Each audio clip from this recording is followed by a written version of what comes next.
ሰላም እንደምናችሁ። ይህ አብዱልፈታህ ሙዘሚል ኦፊሻል ዩቲዩብ ቻናል ነው። እንኳን ደህና መጣችሁ። በዛሬው ዝግጅቴ የሁለት ታዋቂ ሰዎችን አስደናቂ የህይወት ገጠመኞች ይዤላችሁ ቀርቤያለሁ። እነሆ ወደ መጀመሪያው ታሪክ። በእርግጥም ለጋሽ መሆን ይከፍላል።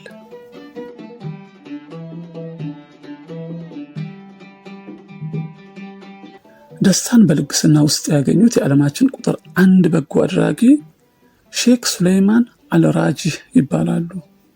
ሳውዲ አረቢያ ካፈራቻቸው ቢሊነሮች መካከል አንዱ ናቸው። ከንጉሳውያን ቤተሰብ ሳይሆኑ ቢሊነር መሆን የቻሉ ሰው ናቸው። በዓለም ግዙፉን አልራጂህ ኢስላሚክ ባንክ መመስረት ችሏል። በህይወታቸው ያጋጠማቸውን አንድ አስተማሪ ክስተት እንዲህ ሲሉ ያካፍሉናል።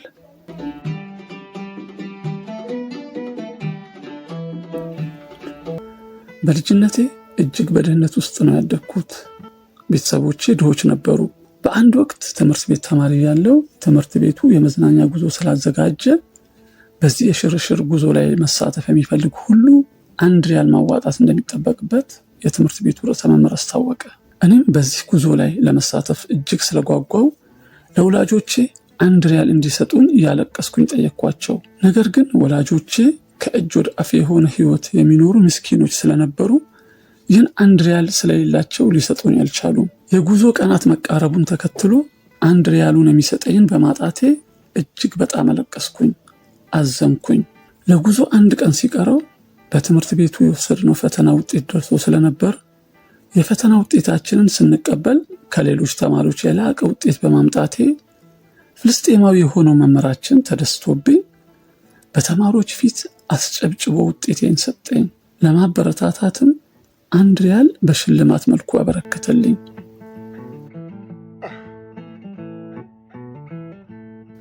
ለጉዞ መዋጮ የሚያስፈልገኝን 1 ሪያል በሽልማት መልኩ በማግኘቴ እጅግ በጣም ተደሰትኩኝ። ያንን የተሸለምኩትን 1 ሪያል ለትምህርት ቤቱ ርዕሰ መምህር በፍጥነት ሄጄ በመስጠት ብዙ በጓጓሁለት ጉዞ ላይ መሳተፍ ቻልኩኝ። ለቀናት ሳነባ የነበረው እንባ በደስታ ተቀየረልኝ። የቀናት ለቅሶዬ በዛች 1 ሪያል ሽልማት የተነሳ ለረጅም ጊዜያት ውስጥ በቀረ ደስታ ተለወጠልኝ።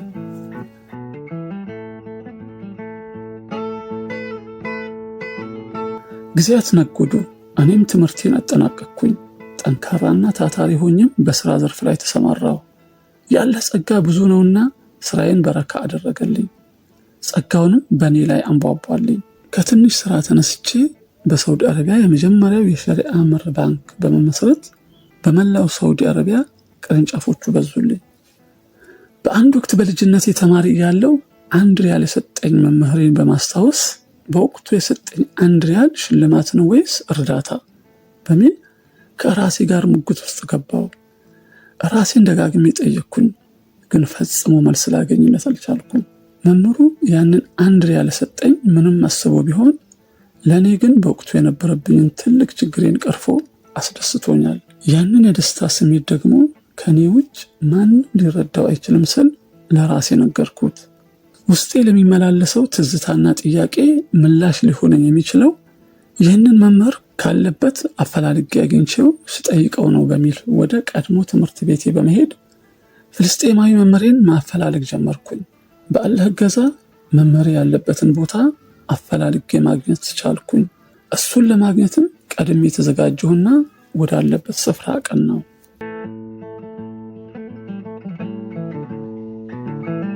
ፍልስጤማዊ መምህሬ በጡረታ ላይ ሆኖ እጅግ በድህነትና በችግር ላይ ሆኖ አገኘሁት። የእርሱ ተማሪ እንደነበርኩኝ በማብራራት እንዲያስታውሰኝ ያደረግኩት። የተከበርከው ውዱ መምህሬ ሆይ፣ እኔ እኮ ለረጅም ዓመታት የቆየ ያንተ ባለ ዕዳ ነኝ አልኩት። አንድ ድሃ ሰው ምን የሚያበድረው ነገር ኖሮት ነው የማበድርህ ሲል ተገርሞ ጠየቀኝ። እኔም ተማሪ ያለው በውጤቴ ምክንያት የሰጠኝን 1 ሪያል አስታወስኩት። መምህሬም ክስተቱን በማስታወስ እየሳቀ ባለዕዳ ነኝ ያልከኝ ታዲያ አሁን ያችን 1 ሪያል ልትከፍለኝ ነው በማለት ተገርሞ እየሳቀ ጠየቀኝ። እኔም አዎ ውዱ መምህሬ በማለት መለስኩለት። ወደ መኪና እንዲገባ በማድረግ እጅግ ዘመናዊ መኪና በግቢ ውስጥ የቆመበት ግዙፍ ዘመናዊ ቪላ ቤት ውስጥ ይዤው ገባሁ። መምህሬ ሆይ ተማሪ ያለው ለሰጠኝ 1 ሪያል ምላሽ ባይመጠንም ይህ ግዙፍ ቪላ እና መኪና ለአንተ ይሆን ዘንድ ያዘጋጀሁት ነው። በሕይወት ዘመንህም የሚበቃህን ያህል ገንዘብ እኔ ዘንድ ተዘጋጅቶልሃል ብዬ ነገርኩት። መምህሬ እጅግ በመደንገጥ ይሄ ፈጽሞ ለኔ አይገባም፣ ይህ በጣም ከልክ ያለፈ ብዙ ነው በማለት አይኑ በእንባ ተሞልቶ መቀበል እንደሚከብደው ነገረኝ። መምህሬ ሆይ በወቅቱ 1 ሪያል ስትሰጠኝ የነበረኝ ደስታ ዛሬ አንተ ይህን ቪላ እና መኪና ስታገኝ ከተሰማህ ደስታ በላይ ነው።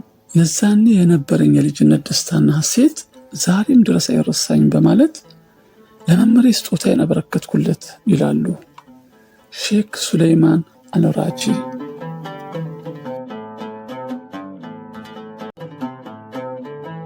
በመጨረሻም ሼክ ሱሌይማን አልራጂ ምክር ሲመክሩ ምንጊዜም ለሌሎች ደስታን ፍጠር፣ የሌሎችን ጭንቀት አስወግድ፣ ምንዳህን እጅግ ከሰጪው ከለጋሹና ከደጉ ጌታ ጠብቅ ይላሉ። ይህንን ታሪክ ያጋራን ሰው ለመረጃ ያህል በማለት የሚከተለውን የሼክ ሱሌይማን ታሪክ አክሏል። ሼክ ሱሌይማን አልራጂ ያላቸውን ሀብት ግማሹን ለልጆቻቸውና ለቤተሰቦቻቸው፣ ግማሹን ደግሞ ለበጎ አድራጎት አበርክተዋል። በዓለማችን ታሪክ ግዙፍ የተባለለትን እና በዓለም ድንቃ ድንቅ መዝገብ ላይ ሊሰፍር የቻለ ለበጎ አድራጎት አገልግሎት የሚውል በቃሲም ግዛት የሚገኘውን 5466 ሄክታር ስፋት ያለው የእርሻ ማሳቸውን፣ ይህም የእርሻ ማሳ በዓመት 10,000 ቶን የተምር ፍሬ የሚሰጥና በውስጡም 45 አይነት የተለያዩ የተምር ፍሬዎችን የያዘ 200,000 የሚሆን የተምር ዛፍ ለበጎ አድራጎት ይውል ዘንድ ወቅፍ ማድረግ የቻሉ ሰው ናቸው። ሼክ ሱሌይማን አልራጂ ለዳዕዋና ለበጎ አድራጎት ፕሮጀክቶች ቋሚ ድጋፍ እንዲሆን ወቅፍ ያደረጉት ካፒታል አሁን ላይ 60 ቢሊዮን ሪያል ደርሷል። ይህ በዓለማችን እስካሁን ተወዳዳሪ ያልተገኘለት ወቅፍ ነው። ሼኩ ወቅፍ ካደረጉት የተምር እርሻ የሚገኘው የተምር ምርት ተሽጦም ገቢው ለበጎ አድራጎት ማህበራት የሚከፋፈል ሲሆን ቀሪው ተምርም ለሁለቱ ቅዱሳን መስጂዶች መካና መዲና ለሚገኙት ሐረሞች የረመዳን ኢፍጣር ፕሮግራም አገልግሎት ይውል ዘንድ ለምዕመናን በነፃ ይከፋፈላል። በሳውዲ አረቢያ ባሉ ከተሞች ላይ በሼክ ሱሌይማን አልራጂ እና ቤተሰቦቻቸው አማካኝነት መስጂድና መድረሳ ያልተገነባበት ከተማ ማግኘት ያዳግታል። በሁሉም ቦታዎች ላይ መስጂዶችን አስገንብተዋል። በስራቸው ላለው ሰራተኞቻቸውም ደሞዛቸውን ወሩ ከመጠናቀቁ በፊት በመክፈል ይታወቃሉ። ሼክ ሱሌይማን አልራጂ በአንድ ወቅት ቃለ መጠይቅ ሲደረግላቸው ግማሹን ሀብታችሁን ለቤተሰባችሁ፣ ግማሹን ደግሞ ለውቅፍ ለግሰውታል፣ ለራሶት የግል ወጪ የሚሆንስ ምን አስቀምጠዋል በሚል ለቀረበላቸው ጥያቄ ሲመልሱ ውብ በሆነ ፈገግታ ተሞልተው በአጭሩ ምላሼ ምንም ነው፣ የምለብሳቸው ልብሶች ብቻ እኔ ጋር አሉኝ፣ እድሜ በ80ዎቹ ውስጥ ነኝ፣ ከዚህ በኋላ ምን ልፈልግ እችላለሁ? የወቅፍ ፕሮጀክቴ ወጪን ይሸፍናል፣ መጠለያ፣ ምግብ፣ ሕክምናና መጓጓዣ አገኛለሁ፣ በትንሹ ለመኖር በደንብ የተብቃቃው ነኝ ሲሉ መልሰዋል። ቢሊዮነር ሆነው ግን ምንም ገንዘብ የሌለው ሰው በመሆኑት ምን ይሰማውታል ሲባሉ ፈገግ እያሉ በናፍቆት እይታ ውስጥ ሆነው ውስጤን ብርሃን ይሰማኛል፣ ነፃነት ይሰማኛል፣ የበራሪ ወፍ ያህል ነፃነት ይሰማኛል። በሕይወት ዘመኔ 2 ጊዜ ምንም ገንዘብ የሌለው ሰው ሆኜ አውቃለሁ። በፊት ላይ የድህነትን ስሜትና ሁኔታ በደንብ በሕይወቴ አውቀዋለሁ። የአሁኑ ግን በፍላጎቴና በምርጫዬ ነው። ምንም ለራሴ ባይኖረኝም እጅግ መረጋጋት፣ የአእምሮ ሰላምና ደስታ ይሰማኛል።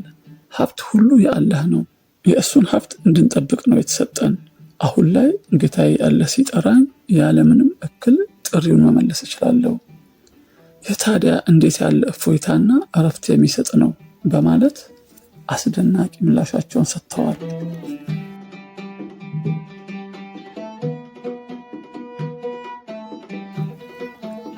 በእርግጥም ለጋሽ መሆን ይከፍላል።